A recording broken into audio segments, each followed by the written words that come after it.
Hello students and welcome back to आपके अपने channel Nitesh Tiwari learning में। आज हम बात करने वाले हैं जो इंपॉर्टेंट आपके कार्टून एंड मैप वर्क है, तो उसको हम डिस्कस करेंगे। साथ ही साथ ये कंप्लीट आपका वन शॉट वीडियो होगा, कोई इसका पार्ट वन पार्ट टू नहीं। इसी में सारा का सारा जो वीडियो है आपका, चाहे वो मैप का हो चाहे कार्टून का, कवर मैं करवा दूंगा। आपको किसी और वीडियो को देखने की जरूरत नहीं पड़ेगी। साथ ही साथ एक कुछ 5-6 सालों का जो एक्सपीरियंस है वो आपके उसके साथ मैं आपको एक ऐसा मैप बताऊंगा जो बिल्कुल चांसेस है कि वही आपके एग्जाम में आ सकता है। वीडियो को अंत तक देखना ताकि एक भी चीज़ मिस ना हो। देखो, सबसे पहले हम बात करते हैं कि क्या ये इंग्लिश मीडियम है हिंदी मीडियम है। मेरी वीडियो आपकी बाईलैंग्वेज होने वाली है, तो इंग्लिश एंड हिंदी मीडियम दोनों बच्चे देख सकते हैं। पहला ये है कि आपका वह देश जहां जून 1992 में पृथ्वी सम्मेलन हुआ था, तो वो ब्राज़ील है। ग्रीन हाउस गैसों का उत्सर्जन आपका उत्सर्जक कौन सा देश है, तो ये आपका अमेरिका है। पहला क्वेश्चन वही है कि the country where the earth summit took place in June 1992 which is Brazil. Second, the country that are major emitters of green house gases, that is आपका अमेरिका। दूसरा हमने कर लिया बात। तीसरा, क्योटो प्रोटोकॉल की बाध्यताओं से मुक्त किसे रखा गया, तो भारत को। यहाँ पर आपका है the country exempt from the obligation of Kyoto protocol which is India. देखो, वैसे इंडिया और चाइना दोनों है, यहाँ पे लोकेशन इंडिया का रहा होगा, इसलिए इंडिया आंसर है। बांध विरोधी पहला आंदोलन किस देश में हुआ, the first anti dam movement took place in this country, तो वो ऑस्ट्रेलिया है। लोकेशन देख लेते हैं, जैसे पहला का आपका था which is first earth summit कहाँ हुआ, 1992, दिस इज़ ब्राज़ील, तो ब्राज़ील का लोकेशन ये रहा। सेकंड, इसने बोला कि जो आपका country that major emitters of green house गैसों का उत्सर्जक कौन है, तो अमेरिका है। अमेरिका का लोकेशन देखो ये वाला है, ठीक है, ये वाला है, ये नीचे वाला है, ये थोड़ा सा ये गलत है क्योंकि ये कनाडा है, ठीक है। ये ऊपर वाला क्या है, कनाडा है, ठीक है, ऊपर वाला कनाडा है। उसके साथ ही देखिए यहाँ पर थर्ड क्वेश्चन है कि क्योटो प्रोटोकॉल की बाध्यताओं से किस मुक्त रखा गया था, तो मुक्त रखा गया, देखो यहाँ लोकेशन अगर यहाँ होता, मान लो यहाँ, तो फिर चाइना था, लेकिन अगर इंडिया में है तो फिर ये इंडिया आंसर होगा। साथ ही लास्ट में the first anti dam movement, मतलब बांध विरोधी पहला आंदोलन, तो भाई ऑस्ट्रेलिया में है, तो ऑस्ट्रेलिया ये रहा। ये आपका वर्ल्ड का एक मैप कंप्लीट। साथ ही अगला क्वेश्चन हमारा आता है, जहां 1999 में विश्व व्यापार संगठन की मंत्री स्तरीय बैठक हुई और जहां बड़े पैमाने पर आर्थिक रूप से ताकतवर देशों द्वारा व्यापार के अनुचित तौर तरीके अपनाने में विरोध प्रदर्शन हुए। वह देश जहां 2001 में वर्ल्ड सोशल फोरम की पहली बैठक हुई, इसका आंसर ब्राज़ील ही रहेगा, ठीक है, ब्राज़ील। जिस देश ने 1991 वैश्वीकरण को अपनाया है वो भारत है। वह देश जहां वर्ल्ड सोशल फोरम की 7वीं, ये नैरोबी केन्या है, ठीक है। तो देखिए, so where the ministerial level meeting of the World Trade Organization was held in 1999 and where the large scale demonstrations took place against the adaptation of unfair trade practice by the economically powerful countries, pehla. Second, the country where the first meeting of the World Social Forum was held, the country which adopt the policy of globalization, it's India and it's Brazil. The country where the seventh meeting of social forum which is held in 2007 is Nairobi, Kenya. सो इसका answer देख लेते हैं। पहले का देखो answer Seattle, it's America, तो पहले का अमेरिका है, दूसरे का ब्राज़ील है, तीसरे का भारत है, फिर नैरोबी केन्या है। तो इनके लोकेशंस क्या हैं, देखो इनके लोकेशन बहुत सिंपल है। ये जो यहाँ पर आएगा तो नैरोबी केन्या वाला है। अमेरिका देखो मैंने जैसे बताया ये अमेरिका का लोकेशन है, ये इंडिया का लोकेशन है। फिर आपका फोर्थ बोला था तो यहाँ पे लोकेशन हमारा हो गया। साथ ही अगर इसने एक और क्वेश्चन बोला था कि कहाँ 7वीं हुई थी और किसने वर्ल्ड सोशल फोरम की पहली बैठक, तो वर्ल्ड सोशल फोरम की पहली बैठक ब्राज़ील में ही हुई थी। लोकेशन फिर से बता देता हूँ, वर्ल्ड सोशल फोरम की पहली बैठक ब्राज़ील है, चौथी इंडिया में थी, नैरोबी केन्या 7वीं थी, और सिएटल की जो बैठक हुई है वो यहाँ पर, ये यहाँ पर, ठीक है, अमेरिका यहाँ पे। तो ये दोनों मैप आपको क्लियर हो गए होंगे होपफुली, ठीक है। साथ ही यहाँ पर देखिए नेक्स्ट हमारा है कि वह कौन सा, तो वह राज्य जिसे मध्य प्रदेश से अलग किया गया, the state which was carved out Madhya Pradesh से अलग किसे किया गया, तो वह छत्तीसगढ़ है, ठीक है। कौन सा, छत्तीसगढ़। स्वतंत्र भारत में साम्यवादी सरकार द्वारा पहला राज्य कौन सा बना, ये बना केरला। कौन सा बना, केरला। अगला है पोटी श्री रामुल्लू का संबंध किससे था, तो द स्टेट रिलेटेड टू पोटी श्री रामुल्लू, इसका आंसर है आंध्रा। भारत का पहला भाग जहां सार्वभौमिक व्यस्क मताधिकार अपनाया गया, the part of India where the election were held in the first time on the universal adult franchise, तो इसका आंसर है आपका मणिपुर, लास्ट वाले का। अब लोकेशंस देख लेते हैं। आंसर वैसे हमारा बिल्कुल क्लियर है, पहले का छत्तीसगढ़, दूसरे का केरला, तीसरा आंध्रा, फिर मणिपुर। लोकेशन वाइज देख लेते हैं। सो दिस इज मणिपुर, जहाँ पे आपका पहला इलेक्शन होता है, फर्स्ट एडल्ट फ्रेंचाइज, आपका पहला व्यस्क सार्वभौमिक व्यस्क मताधिकार। फिर मध्य प्रदेश, ये रहा मध्य प्रदेश से अलग आपका छत्तीसगढ़ हुआ है, ठीक है, लोकेशन देखिएगा। साथ ही पहली साम्यवादी सरकार केरला में बनी थी, और ये फिर आपका आंध्र प्रदेश है जहाँ पोट्टी श्री रामुलु बिलोंग करते थे। तो ये सारे के सारे लोकेशन आपको मैंने जैसे अभी यहाँ बताए, तो होपफुली आपको समझ आ गए होंगे, ठीक है। इसके साथ ही यहाँ पे आप आगे जाएंगे तो जानकारी हमें दी गई है कि प्रयोग, इसमें पहला ही वह देश जिसने तिब्बत के धर्मगुरु पारंपरिक नेता दलाई लामा को भारत में शरण देने का कड़ा विरोध किया था, विच इज चाइना, क्योंकि चाइना ने ही तिब्बत पर कब्जा किया था। आंसर और चाइना लोकेशन आपको मैंने दिखा रखी है, अभी फिर दोबारा दिखा दूंगा। साथ ही वह देश जिसके साथ भारत के द्विपक्षीय संधि तथा दोनों देशों के नागरिक बिना वस्तुओं की मुक्त आवाजाही कर सकते हैं, नेपाल के साथ है। बहुत आपको सिंपल लोकेशन है इसका। तो साथ ही वह देश जिसने 1948 में स्वतंत्रता प्राप्त हुई तथा जो भारत की एक्ट ईस्ट हिस्सा जो नीति है उसका हिस्सा भी है, दैट इज, ठीक है। उसके साथ ही वह भारत के साथ इस देश के साथ मैत्रीपूर्ण संबंध है, और भारत इस देश के साथ तेल का आयात करता, तो रशिया। लोकेशन वाइज देखना यहाँ पर है कि the country which was strongly oppose the granting of asylum to the Dalai Lama and the traditional leader of Tibet in India. Second इसका आंसर है चाइना, वैसे फिर ठीक है। सेकंड का the country with which India has a bilateral treaty allow free movement of citizens goods from both the countries, which is Nepal.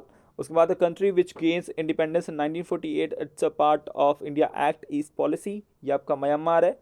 India has friendly relation with this country and India imports oil from it's a Russia. तो ये चारों option आपको मैंने जैसे बताया। सो location देख लेते हैं। म्यांमार वाला जो था 1948 इंडिपेंडेंस, ये म्यांमार है। नेपाल जिसके साथ हमारे बहुत फ्रेंडली रिलेशंस एंड मुक्त वीज़ा नीति है। उसके बाद जिसने दलाई लामा का विरोध किया था कि भी इंडिया क्यों शरण दे रहा है, विच इज़ चाइना, चाइना का लोकेशन इंडिया के जस्ट ऊपर। और जो हमारा फ्रेंडली रिलेशन जिसके साथ है, जिससे हम ऑयल इंपोर्ट करते हैं, विच इज़ रशिया। तो ये चीज़ यहाँ लोकेशन आप देख सकते हैं। साथ ही अब आपसे क्वेश्चन पूछा जाएगा, वह राज्य जहाँ कांग्रेस को बहुमत नहीं मिला परंतु कुछ अन्य दलों की सहायता से सरकार बन गई। दो state where the Congress did not get majority but form the government with the help of some other parties. Second है वह राज्य जहाँ कम्युनिस्ट पार्टी की सरकार बनी, ओके।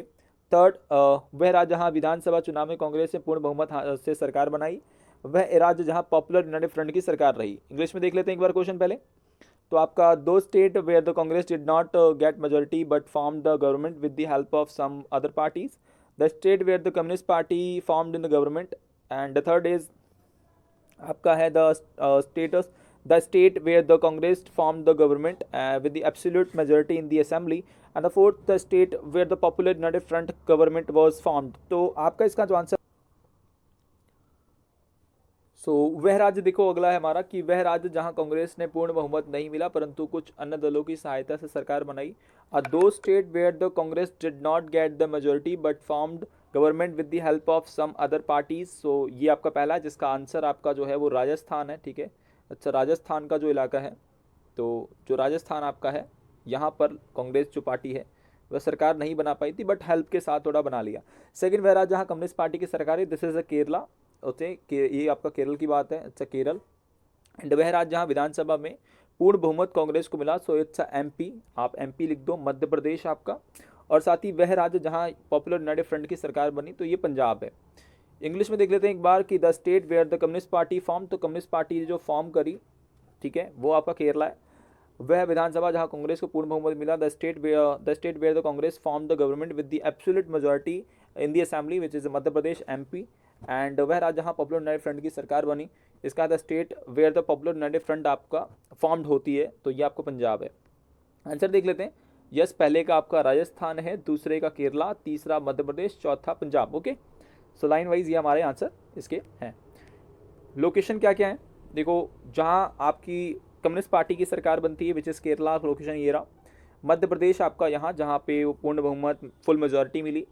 राजस्थान जहाँ पे जैसे तैसे करके सरकार बनी, और पॉपुलर यूनाइटेड फ्रंट आपकी पंजाब से। तो लोकेशन वाइज देखते रहना, यहाँ से है।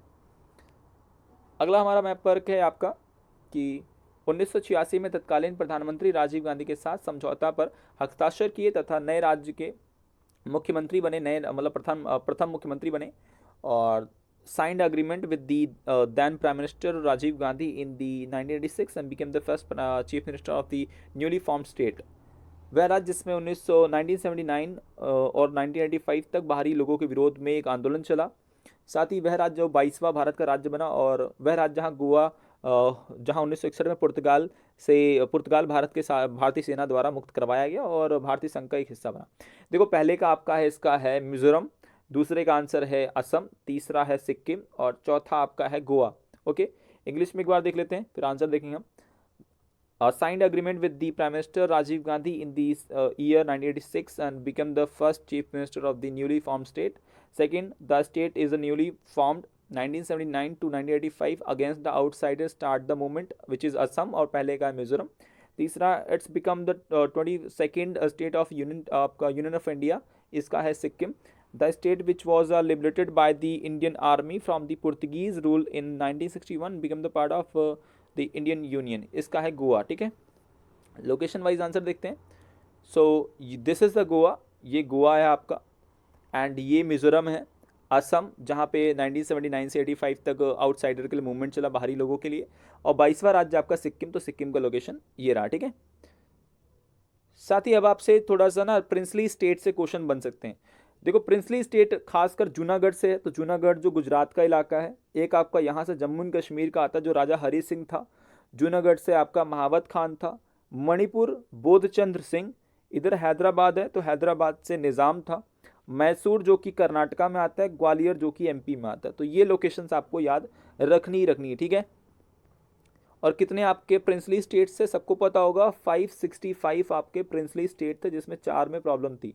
ठीक है, और सबसे पहले कौन सा प्रिंसली स्टेट अलग हुआ था सबसे पहले, तो यहाँ पे एक है त्रावणकोर करके, केरला में है त्रावणकोर जो सबसे पहले अलग हुआ था, एक अकेला। ठीक है, उसके बाद देखिए the state from which is Haryana was curved, तो हरियाणा से कौन अलग, मतलब किससे अलग हुआ है, तो भाई Punjab. The state which was created 1963, तो इसका आंसर है नागालैंड। ठीक है, नागालैंड 1963 में बना है, ये भी क्वेश्चन आता है। The state from which, Jharkhand जो उससे कब्ड आउट हुआ है, उससे कट कर आया, तो भाई बिहार से झारखंड अलग हुआ है, सबको पता है। The state which was formed separating Telugu speaking area from the Madras, अब अभी कौन सा स्टेट है जो आपका तेलुगु स्पीकिंग आपका एरिया बना है, तो ये आपका तेलुगु स्पीकिंग जो मद्रास से बना था वो आंध्रा था, लेकिन अगर आप आंध्रा से पूछेगा तो तेलंगाना यहाँ, ये गलत लोकेशन है इसकी, तेलंगाना ऊपर वाला है और आंध्रा नीचे वाला। ठीक है, the state where the communist party government was formed 1957, इसका आंसर केरला है। ठीक है, क्या है, केरला है। सबको तो हिंदी इंग्लिश दोनों वाले समझ पा रहे होंगे क्वेश्चन को।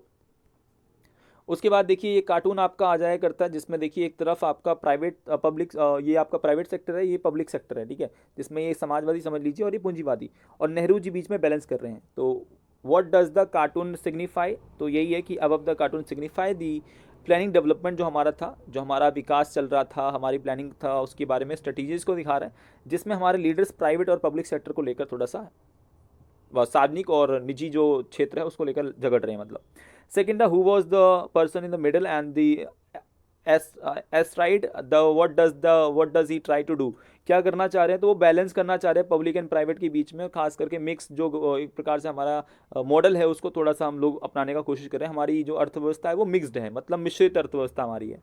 List any 2 elements of the mixed model, कौन से 2 एलिमेंट्स हैं, तो पहला देखो कि हमने क्या किया, एग्रीकल्चर हो चाहे ट्रेड हो चाहे इंडस्ट्री हो, मतलब कृषि हो, व्यापार हो और चाहे उद्योग हो, उसको हमने निजी क्षेत्र में दे दिया, प्राइवेट सेक्टर में।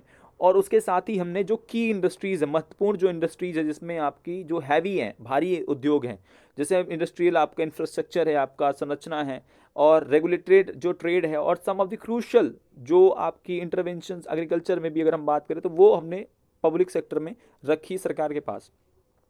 साथ ही लोकसभा इलेक्शन में कहाँ पे कांग्रेस पार्टी जो आपकी सरकार बना पाई थी 1977 में, देखो कांग्रेस पार्टी बहुत कम, मतलब ये जो साउथ के स्टेट्स है ना, देखो यहीं सरकार बना पाई है। उसका रीज़न ये है कि 1975 का जो आपका आपातकाल था ना, जो कि 25 जून को लगभग लगा था, भाई उसका जो फ़र्क पड़ा था वो नॉर्थ इंडिया में ज़्यादा पड़ा था, साउथ में तो फ़र्क पड़ा ही नहीं था।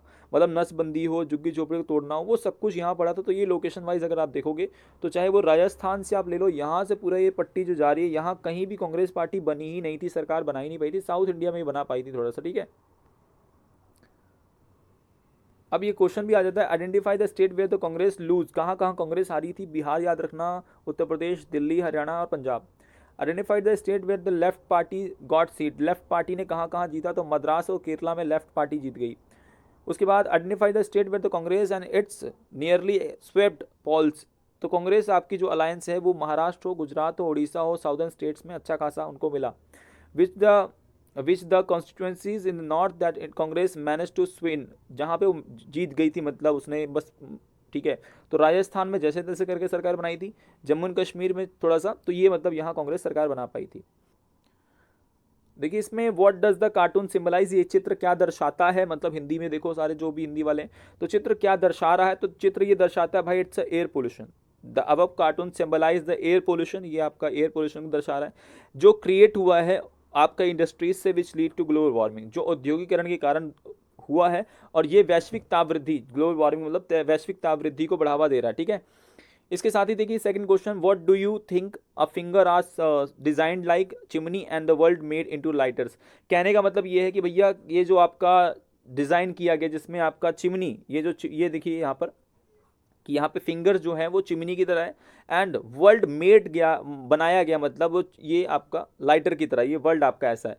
तो क्या सिग्निफाई कर रहा है, क्या बताना चाह रहा है, तो इसका आंसर आपका देखा है the fingers are design like a chimney and it's indicate, ये दिखा रहा है, दर्शा रहा है पॉल्यूशन किस प्रकार से contributed by the chimney of industries. तो ये जो चिमनी है वो इंडस्ट्रीज की, वहाँ से पॉल्यूशन जो गया उसको सिग्निफाई कर रहा है, बता रहा है। ऑन दी अदर हैंड जो world is made into lighters relate the burning of global आपका ड्यू टू पॉल्यूशन, किस प्रकार से ये चिमनी में दिखा रहा है कि हमारा जो वर्ल्ड है वो चिमनी के कारण किस प्रकार से जल रहा है, मतलब क्योंकि ये चिमनी है तो हमारा वर्ल्ड कैसे जल रहा है पॉल्यूशन के कारण, मतलब वैश्विक तापवृद्धि ज़्यादा बढ़ रही है। तीसरा, which important step to lead burning आपका beginning of the sustainable efforts toward the environment, कौन से ऐसे स्टेप्स हैं जिसको लेकर हम एक आपका सस्टेनेबल सतत पोषणीय विकास की ओर बढ़ सकते हैं। देखो सतत पोषणीय विकास यही है कि आप ऐसा विकास करो, ऐसी चीज़ें करो जिससे एनवायरनमेंट को कम से कम नुकसान हो। लाइक हमने ऐसा किया 1992 में, हमने अर्थ समिट किया, एंड अर्थ समिट में हमने इस चीज़ को माना रियो डी जेनेरो ब्राज़ील में कि हम ऐसा विकास करेंगे, ऐसा डेवलपमेंट करेंगे जहाँ कम से कम एनवायरनमेंट को हम नुकसान पहुँचाएँ। ये चीज़ आप याद रखना। साथ ही this is a very important आपका कार्टून है, बहुत इंपॉर्टेंट कार्टून है। What does the man in the above cartoon, ये क्या रिप्रेजेंट कर रहा है, तो ये रिप्रेजेंट कर रहा है आपका यूनाइटेड स्टेट्स ऑफ अमेरिका, ये अमेरिका को शो कर रहा है। क्वेश्चन आएगा यह व्यक्ति कौन है, ये किसको दर्शा रहा है, ये अमेरिका को दर्शा रहा है, ठीक है। उसके बाद what does the cartoon depict, ये कार्टून क्या दर्शाता है, भाई ये कार्टून आपका बता रहा है कि यूएस का इन्फ्लुएंस है यूएन पे, जो यूएस है आपका उसका इन्फ्लुएंस कहाँ है, यूएन का मतलब है यूनाइटेड नेशन, संयुक्त राष्ट्र में। तीसरा क्वेश्चन इसका बनता है what are the reason of its influence, क्या कारण है उसके इन्फ्लुएंस के, तो भाई एक तो पहला ये है कि यूएन जो है वो फिजिकली लोकेटेड है यूएस में, मतलब जो यूएन के हेडक्वार्टर्स ज़्यादातर हैं वो यूएस में ही, जैसे वाशिंगटन डीसी में ही लगभग उसके मतलब है। उसके अलावा आप बताइए कि यूएस जो है उसने यूएन में one hand and the war military supremacy को दिखा रहा है, किस प्रकार से एक तरफ उसका ये वॉर का सुप्रीमेसी है, एक तरफ यूएन है, मतलब उसकी सुप्रीमेसी किस प्रकार से उसको कंट्रोल कर रखा है। A straight away reveal the US influence, किस प्रकार से यूएस के इन्फ्लुएंस का दर्शाता है कि एक तरफ यूएन है एक तरफ वॉर है, तो वो यूएस की सुप्रीमेसी मतलब पावर को दर्शाता है और उसको शो करता है। ये कार्टून भी दोनों हिंदी इंग्लिश मीडियम वाला समझ लो, बहुत ज़रूरी है।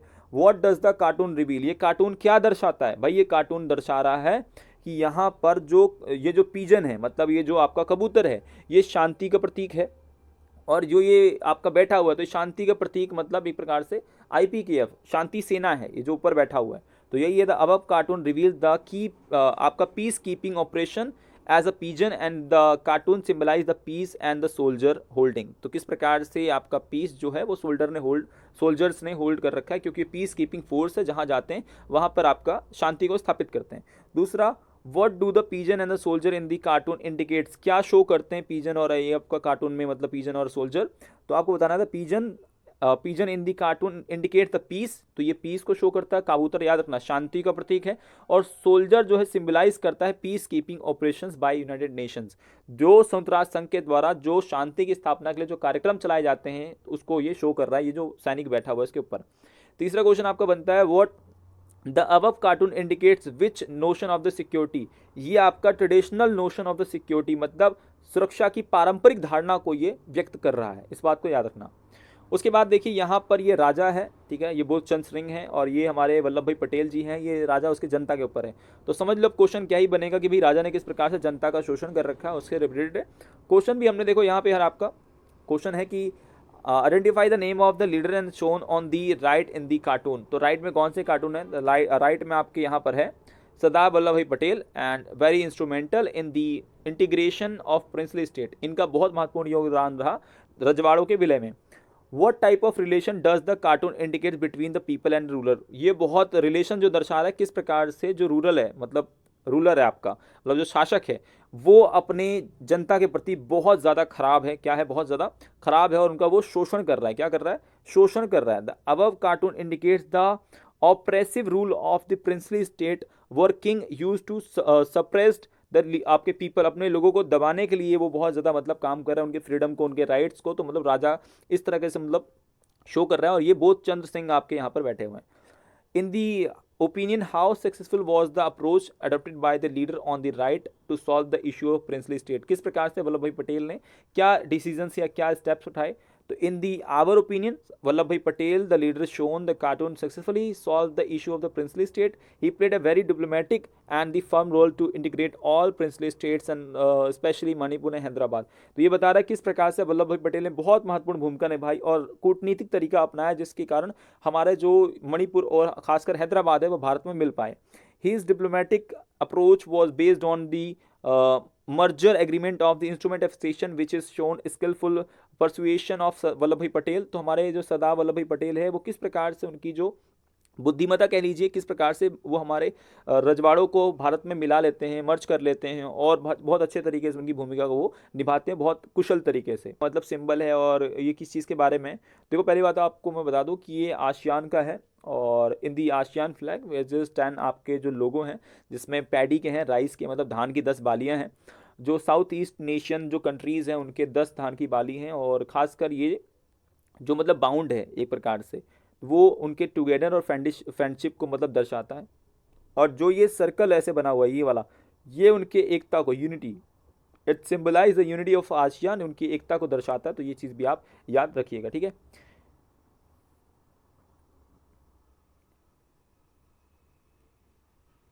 इसके साथ देखिए आसियान के new members and old members. तो Indonesia, Malaysia, Singapore, Philippines, Thailand, ठीक है। Indonesia, Malaysia, Singapore, Philippines, Thailand जो ऊपर वाले हैं that's are old members. Vietnam, Myanmar, Cambodia, Laos and Brunei Darussalam ये आपके न्यू कंट्रीज़ हैं। तो यहाँ पे आप लोकेशन देखेंगे तो ये आपके लगभग ये कंट्रीज़ आपको मिल जाएंगी। इतना मतलब टफ ये मैं कहूँगा कि इतना ज़रूरी नहीं है, बट फिर भी आप देख सकते हैं कि ये क्वेश्चन आपके आते हैं। वर्ल्ड लेवल पे देखो अगर हम देखा जाए तो लगभग जो जकार्ता है ये आ जाता है। तो मैं आपको जकार्ता दिखा देता हूँ। ये जो आपका ये लोकेशन है इंडोनेशिया, वहाँ जकार्ता है। 2 यूरोपियन जो मेंबर्स ओल्ड हैं वो बेल्जियम और जर्मनी है। मैं आपको बेल्जियम दिखा देता हूँ। ये तो जर्मनी, ये जो इलाका है ये वाला जर्मनी है, जर्मनी के बगल में बेल्जियम है, ठीक है। न्यू आपके जो मेंबर्स यूरोपियन यूनियन के हैं जिसमें कोस्टारिका, पोलैंड एंड नीदरलैंड है। नीदरलैंड आपको यहाँ मिल जाएगा। पोलैंड ये वाला जो इलाका है ये जो है पोलैंड है। और ये आपका जो क्रोएशिया है, क्रोएशिया इधर वाले इलाके में, ठीक है। क्रोएशिया ये इधर देखो, ये आपका जो इलाका है यहाँ पर ये क्रोएशिया का इलाका है। तो ये मतलब लगभग न्यू एंड ओल्ड मेंबर्स करके one of the most important आपका ये कार्टून है, बहुत ज़रूरी है। The given cartoon is related which country? ये कार्टून किस देश से संबंधित है? ये कार्टून संबंधित है चीन से, ठीक है। It's China, okay. सेकेंड आपका यहाँ पर है कि which two symbols in this cartoon help in identify the country? कौन सी 2 सिम्बल्स हमें आइडेंटिफाई कर पा रहे हैं कि भाई कौन सी कंट्री है? The first is the dragon and second is the wall of China. तो 2 चीज़ें आप लोग लिख देनी है, ठीक है। The dragon and great wall of China. तो कौन इसको रोक रहा है? World trade centre. The message does this cartoon convey to the world and who is the man standing in the front? ये बंदा एक प्रकार से दिखा रहा है कि चाइनीज़ जो इकोनॉमिक ग्रोथ है फास्टर, किस प्रकार से एमर्जिंग फास्टर ग्रोइंग इकोनॉमी है, और इसको रोक रहा है आपका वर्ल्ड ट्रेड सेंटर, जो कि मैन स्टैंड है वो वर्ल्ड ट्रेड सेंटर है। And trying to stop the economic growth of China, probably not too possible, ठीक है। ये आपका क्वेश्चन आ सकता है कि भाई क्या है? Give a title for the above picture. तो it's a cold war arena है, जो एरिनाज था आपका जिसमें Soviet Union and America. USA show its hegemony, मतलब वर्चस्व कैसे शो करता है? The hegemony of the US, it's a predominance based on the military power, economic power and its cultural power. किस प्रकार से अपनी पावर्स जो डिफरेंट पावर्स है वो शो कर पाता है, इस चीज़ को आप याद रखना। उसके बाद देखिए यहाँ पर name two allied countries each super powers. तो यहाँ पे अलाइड कंट्रीज़ जो आपकी हैं वो हम बात करते हैं, जिसमें आपका वेस्टर्न अलायंस यूएसए था, जिसमें फ्रांस एंड स्पेन की अगर हम बात करें, ब्रिटेन की बात कर लें, यूएसएसआर की अगर हम बात करते हैं तो ये आपके पोलैंड एंड आपका बुल्गारिया आप कह सकते हैं। What the impact of the issue, world के ऊपर क्या इसका इम्पैक्ट जाता है, तो we can say that it's a huge impact on the world. And इसके कारण क्या होता है, बहुत सारा आइडियोलॉजिकल जो कन्फ्लिक्ट है वो होता है, आर्म रेस होता है, हथियारों की होड़ होती है मतलब, और विचारात्मक मतभेद होते हैं। Europe become the main arena of the conflict, Europe जो है मेन अखाड़ा बन चुका था युद्ध का। तो ये चीज़ें आप रफली बता दोगे, which is enough is that. उसके बाद आपसे क्वेश्चन होता है which organization walks on the tight rope in the above picture. ये आसियान आपका बहुत टाइट रोप में चल रहा है, and this is America, this is China, we can say that कि चाइना हो सकता है। The why it is difficult to maintain balance in the contemporary world. So difficult इसलिए है क्योंकि जो कंटेम्प्रेरी वर्ल्ड है वहाँ चाइना एंड जो आपका अमेरिका है have already moved fast, and their economic growth with the ASEAN is a reason whole much smaller. जो आसियान का जो इकोनॉमिक ग्रोथ है बहुत छोटा है, तो इसके लिए उसको थोड़ा मुश्किल है। साथ ही write any two challenges this organization facing, तो उसके सामने से थोड़ा तो यही है कि आपका जो इकोनॉमिक डिस्प्यूट है आसियान नेशंस के बीच में, उसको रिजॉल्व करना एंड इशू को लगभग सेटअप करना, सेटलमेंट और डिस्प्यूट को सेटलमेंट करना। साथ ही दूसरा ये है कि आसियान कंट्रीज़ का जो ऑर्गेनाइजेशन है वो ट्राई कर रहा है कि जो भी मतलब डायलॉग है, मतलब बातचीत के माध्यम से, और अपने पार्टनर्स और नॉन रीजनल ऑर्गेनाइजेशंस को वो चला सके पार्टनर्स के साथ। तो ये है। उसके बाद name the countries are the causing instability to the above organisation and why. तो कौन सी चीज़ें इसको एक प्रकार से इंस्टेबल कर रहे हैं, like America, China and Japan, ये इसको इंस्टेबल कर रहे हैं। तो ये चीज़ें आप बता सकते हो। ये वाला बहुत इंपॉर्टेंट है, दिस इज चाइना, चाइना सबसे ज़्यादा साइकिल चलाता है, ये माओ है, दिस इज डॉलर। तो ऐसा करके क्वेश्चन है।